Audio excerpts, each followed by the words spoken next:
Digital arrest एक ऐसी घटना है जिससे अगर सावधान नहीं रहा गया तो यह जेल आपके घर में ही बना दी जाएगी। आपको किसी बात तक करने किसी से नहीं दी जाएगी, फोन करवा लिया जाएगा। साथ ही साथ यहां तक कि आप किसी को मैसेज तक नहीं कर पाएंगे या कुछ बता नहीं पाएंगे कि आपके साथ क्या कुछ बीत रहा है। आपको ये सब कुछ झेलना पड़ रहा है और किसी की गलती की वजह से। लेकिन क्यों और कैसे ऐसा हो रहा है, आपको दिखाते हैं इस रिपोर्ट के जरिए।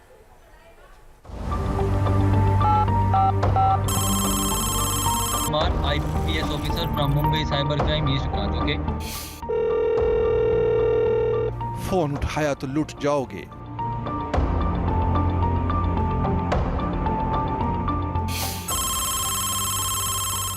फोन उठाया तो बर्बाद हो जाओगे।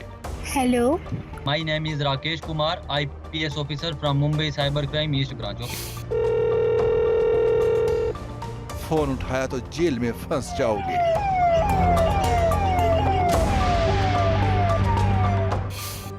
लेकिन ये सब होगा कैसे और क्यों? देश की सबसे खौफनाक कॉल के बारे में आज हम एक ऐसा विश्लेषण करने जा रहे हैं जिसकी घंटी 120 करोड़ लोगों पर सबसे बड़ा खतरा बनकर मंडरा रही है। इस घंटी के बजने पर अगर फोन उठा लिया तो आप अपना सब कुछ गंवा सकते हैं। अब सवाल ये है कि आखिर ये पूरा माजरा क्या है? सबसे खतरनाक बताई जा रही कॉल किस नंबर से आ रही है? इस कॉल से क्यों सावधान रहने की जरूरत है?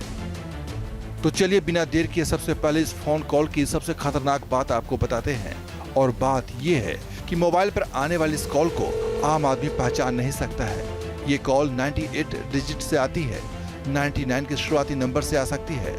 मुमकिन है फोन करने वाला 78, 77 या 91 डिजिट वाले नंबर का भी इस्तेमाल करे।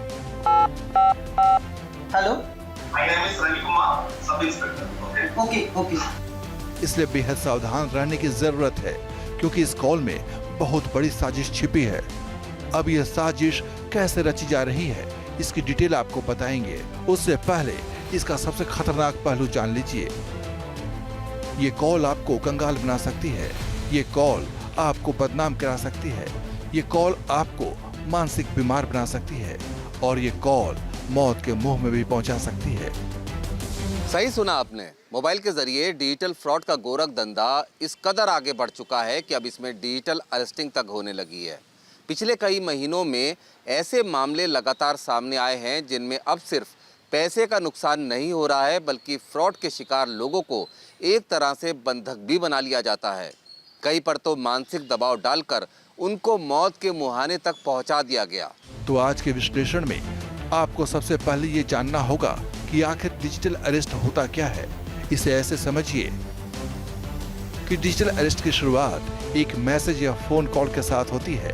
डिजिटल अरेस्ट करने वाले ठग लोगों को फोन करके कहते हैं कि वे police department, CBI, ED, narcotics विभाग या इनकम टैक्स डिपार्टमेंट से बात कर रहे हैं। इसी फोन कॉल पर यह कहा जाता है कि आपके पैन और आधार का इस्तेमाल करते हुए तमाम चीजें खरीदी गई हैं या फिर मनी लॉन्ड्रिंग की गई है।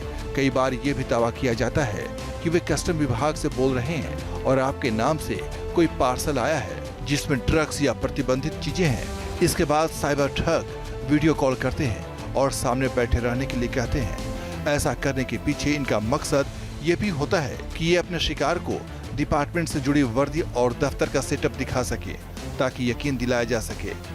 इस दौरान ठग अपने शिकार को किसी से बात नहीं करने देते हैं, मैसेज करने और मिलने की भी इजाजत नहीं होती।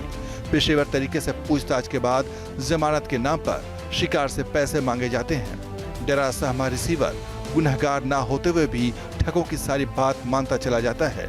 इस तरह लोग अपने ही घर में ऑनलाइन कैद होकर रह जाते हैं और इसे ही डिजिटल अरेस्ट कहा जाता है। दावा किया जा रहा है कि पिछले 1 महीने के भीतर इस तरह के डिजिटल अरेस्टिंग के 10 से ज्यादा मामले देखने को मिले हैं। 4 मामले तो एक हफ्ते के भीतर सामने आ चुके हैं। इसमें वाराणसी में 67 साल की एक महिला से साइबर जालसाजों ने 32,40,000 की ठगी कर ली। महिला को डराने के लिए साइबर ठगों ने उस पर कुरियर में अवैध सामग्री मंगवाने का आरोप लगाया। मुंबई में साइबर ठगों ने एक महिला डॉक्टर को टारगेट किया और आरोप लगाया कि महिला के आधार कार्ड पर फर्जी सिम कार्ड चलाया जा रहा है जेल का डर दिखाकर महिला से 48 लाख रुपए ठग लिए गए। यूपी के सोनभद्र में भी एक महिला पर पहले झूठा आरोप लगाया गया, फिर 48 घंटे तक उसे डिजिटल अरेस्ट किया गया। बाद में 2,09,000 देने पर महिला को छोड़ा गया। राजस्थान के जोधपुर में भी एक महिला को इसी तरह वीडियो कॉल करके फंसाया गया, फिर महिला डॉक्टर से 9 लाख रुपए वसूले गए। इन चारों मामलों से एक बात तो साफ है कि महिलाएं डिजिटल अरेस्टिंग की शिकार ज्यादा हो रही हैं और साइबर ठग ऐसे लोगों को टारगेट कर रहे हैं जो संपन्न हो और बचने के लिए भारी रकम चुका सकें। दावा है कि वीडियो कॉलिंग पर घर के हालात देखकर और ज़रूरी डिटेल मांगकर ही साइबर ठग ये तय करते हैं कि कितनी रकम वसूल की जाए। हालांकि ऐसा नहीं है कि सिर्फ महिलाएं ही डिजिटल अरेस्ट करने वाले साइबर गैंग की शिकार बन रही हों, पुरुषों को भी साइबर ठग अपना निशाना लगातार बना रहे हैं।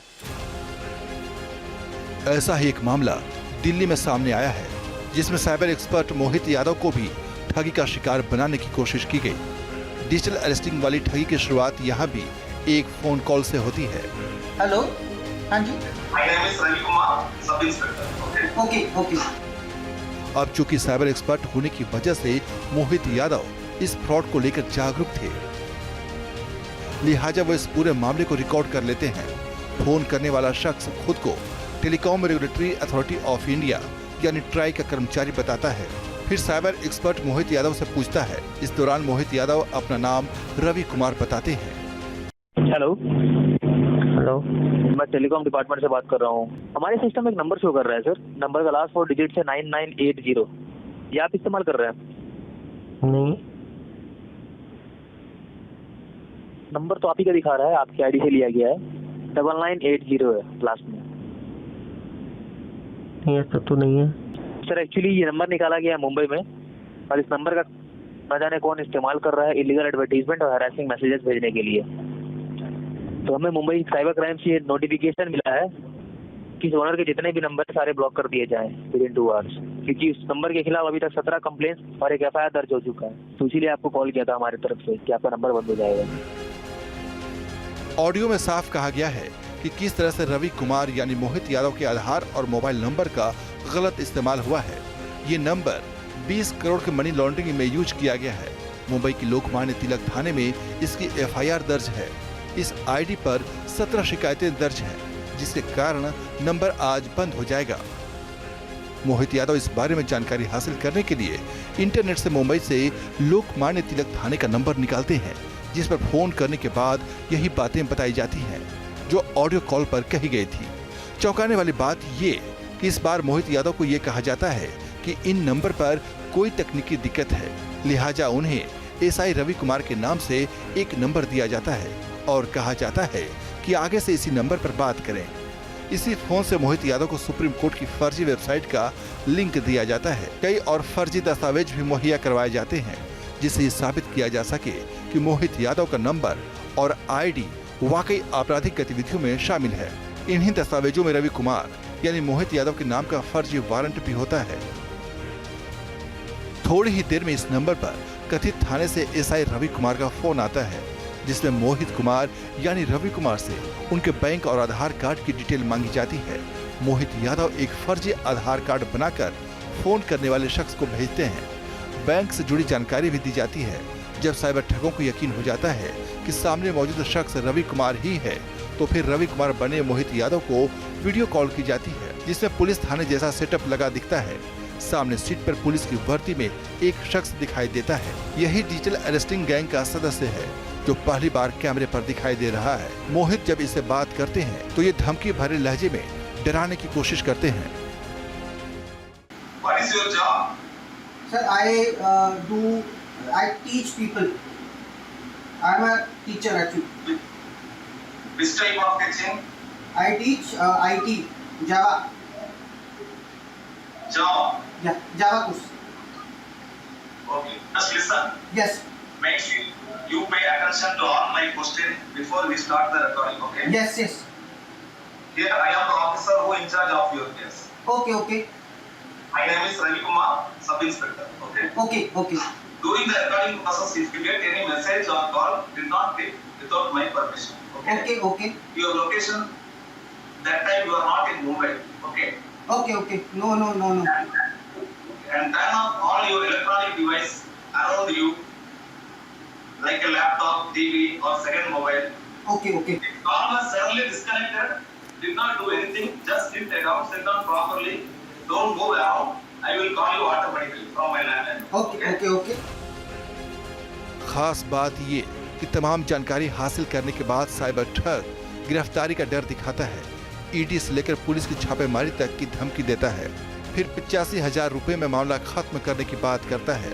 इस दौरान जब मोहित यादव इसका वीडियो बनाने लगते हैं तो इस ठग को शक हो जाता है और वो गाली देते हुए फोन काट देता है।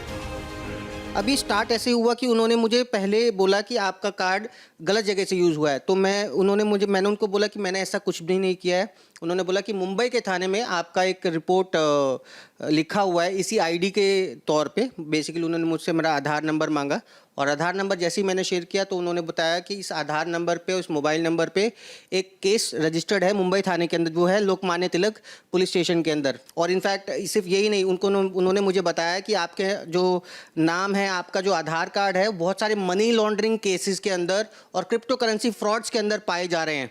ये होने के बाद ऑटोमेटिकली उन्होंने मुझे धमकाना स्टार्ट किया और कॉन्टिन्यूसली तकरीबन 2.5 घंटे तक ये चला। ये प्रोसेस पूरा 2.5 घंटे तक मुझे लाइव ऑनलाइन कैमरे पर रखा गया और मुझसे फोकस किया गया कि किस तरह से मैं ज़्यादा से ज़्यादा उनको डिटेल बता पाऊँ। और वो काफ़ी चीख रहे थे, चिल्ला रहे थे मेरे ऊपर कि प्रेशर बना रहे थे, पैनिक सिचुएशन में लाने की कोशिश कर रहे थे कि मैं उनको पैसा ट्रांसफ़र कर दूँ। मोहित यादव साइबर एक्सपर्ट हैं, इसलिए डिजिटल ठगों के झांसे में आने से बच गए, मगर इनके तार इस कदर फैले हैं कि आम आदमी का इससे बचना बेहद मुश्किल हो जाता है। एक रिपोर्ट के मुताबिक अप्रैल 2021 से दिसंबर 2023 तक 10,139 करोड़ रुपए के साइबर फ्रॉड किए गए।